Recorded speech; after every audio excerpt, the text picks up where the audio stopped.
Urgent Home reaction. This is why didn't Puerto Rico become a US state? By the channel History Matters. Here's another History Matters video. Puerto Rico, it's this one right here, I guess. Yep, there you go. So there are many overseas territories of USA that is not a state, right? And I think there was I guess a few years ago there was a case for that, right? But I'm guessing why it didn't become, I don't know. First of all, the political structure, how it has become in United States, right? Fight between two sides, right? Liberals and Republicans, blue and red, basically. So, there is always, fight among who's going to be the majority, right? When it comes to the voters, there are more Democrat voters than there are Republicans, right? By numbers. But there are more electoral votes from Republican because how many places they occupy or something like that. The point is that it's up and down type of thing. So there could be one of those reasons, like if we allow certain other overseas territories to be a state, how is that going to shift in the voting, I guess, department? How is the Congress going to be filled? Is it going to be Republican? Is it going to be Democratic? So the whoever party is in charge might interferes with that if they think this is going to be unbalanced in that way, right? Or maybe they don't want to become US state because they are far away, they're not part of mainland USA. It could be many things, but yeah, we'll see what it's about. I guess there was was it John Oliver video I saw about Hawaii, I think, or it was with Samoa, I don't know, where they talked about like how everywhere they're US citizen, everything. No, they're US nationals, not even citizens. They are not part of United States. They are not part of the state system. Basically, they are not a state, and they are not even citizens. They are nationals. So that basically cuts out lots of privileges. Basically, all this watch it.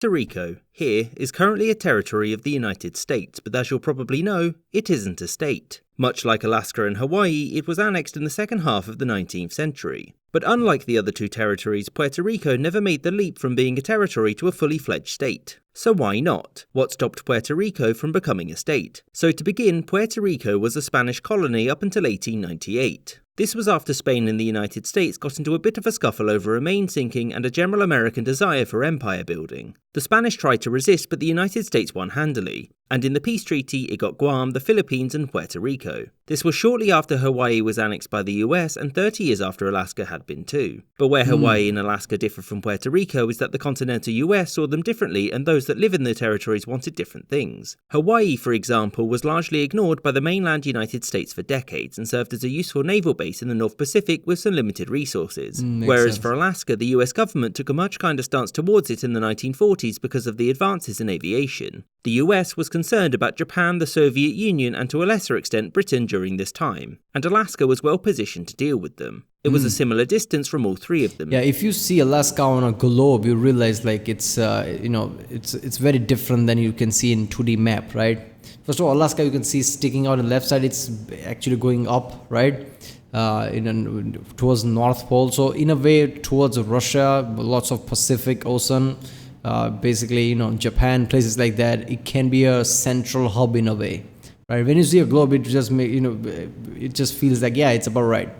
This is why there was a mission in Fallout 3, I think, Operation Anchorage or something like that. That implies that Chinese attacked Anchorage as a strategic point. This is the one of the reason, I guess. But yeah, it just feels weird, like quoting Fallout 3 here.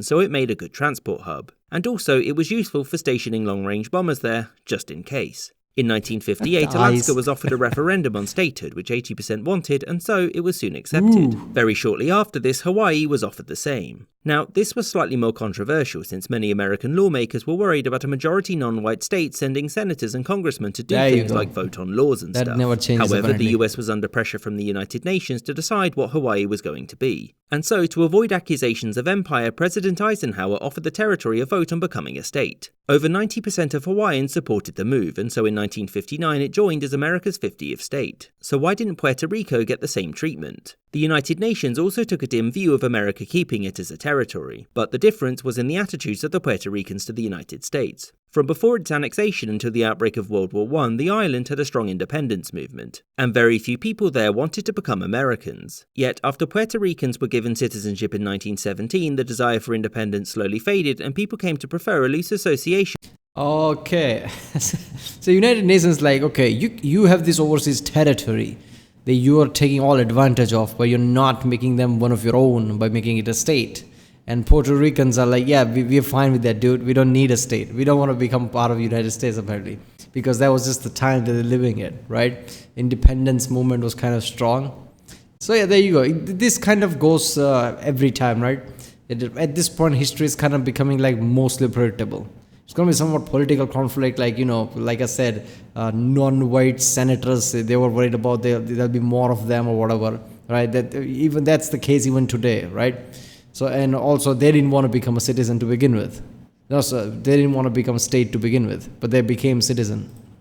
With the United States. This didn't mean that everybody was happy with the arrangement, and when the island's status was reviewed in the 1950s, small-scale armed revolts broke out across the island. Despite this, most Puerto Ricans were happy to remain a US territory. They didn't get any seats in Congress, but no representation meant no taxation, and so those who lived there didn't have to pay federal income tax. As for the opinion of successive US governments, they didn't want to deal with a potential upheaval that extra senators and congressmen would bring. And during the 1950s and 1960s, when certain political and social issues were at the forefront of American thought, there were concerns about admitting another state whose population was overwhelmingly non-white and whose population was about 3 times larger than both Alaska and Hawaii's combined. As such, in the American political tradition, it was time for can-kicking, something which continues to this day as opinions on the island slowly move towards being more and more pro-statehood. I hope you enjoyed this episode, and a special thanks to my patrons. Yeah, I highly doubt that, especially today where all the political shift is going towards Republicans, how they are basically, moving forward, right? I highly doubt now Puerto Rico is going to become a state, right? It's not going to happen now. Right, maybe in past 10 years it could have happened, but now the way things are shifting, the way how people's view are shifting, the people who are getting in charge of certain seats, what their view are, right? There's lots of people they're getting in charge of now who's actually, I don't even know what happened there was a midterm elections, right? US, what's the result of that? But they just point blank said that if a result is not in our favor, we'll basically reject that because that's somehow someone fucked with the results or whatever. Like, really?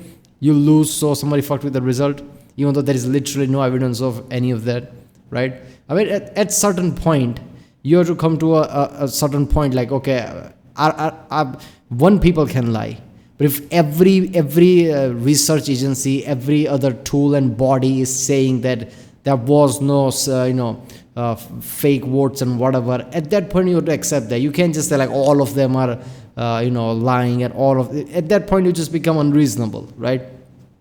If there are, let's say if there are 7 different agencies who are investigating something, if all 7 of them say that there is no issue, even some of the agencies from your Republican side, and all of them say that there is no voter fraud or whatever, you still deny it, at that just point, like, what to say then? This is the same thing as people saying, Earth is flat, or here's the image, NASA's lying, US Air Force is lying, everybody's lying, all the satellite image is lying. At that point, there's nothing left to say. Well, that was why didn't Puerto Rico become a US state? Because they didn't want to, and I guess lots of people in US didn't want it to become too, I guess. So there you go. If you like my next, don't forget to like, subscribe, and I'll see you next time.